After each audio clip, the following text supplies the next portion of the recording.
Во время прогулки в парке со своей хозяйкой молодая хаски внезапно упала в ледяное озеро. Перепуганная собака не знала, что делать, и начала беспокойно плавать в ледяной воде. Жительница Пекина выгуливала свою хаски в местном парке, как вдруг во время прогулки питомица упала в ледяное озеро.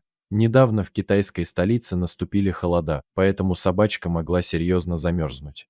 Перепуганная хаски плавала в ледяной воде, пока ее не менее взволнованная хозяйка звонила спасателям.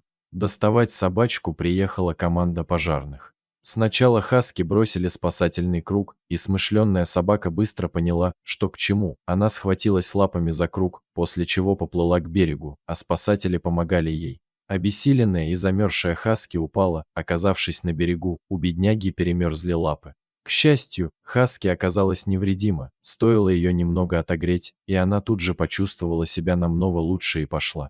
Местные спасатели предупредили хозяев, чтобы они бережно следили за своими любимцами и не допускали подобных ситуаций. Этот случай стал напоминанием о том, как важно быть осторожным в холодное время года и следить за своими питомцами. Хаски, как и другие породы собак, могут пострадать от переохлаждения, если окажутся в ледяной воде. Поэтому важно помнить о мерах предосторожности и не выгуливать собак в местах, где есть риск падения в воду. Также стоит отметить, что команда спасателей быстро и профессионально отреагировала на ситуацию, что позволило спасти жизнь собаки. Их действия являются примером того, как важно быть готовым к любым чрезвычайным ситуациям и уметь действовать быстро и эффективно.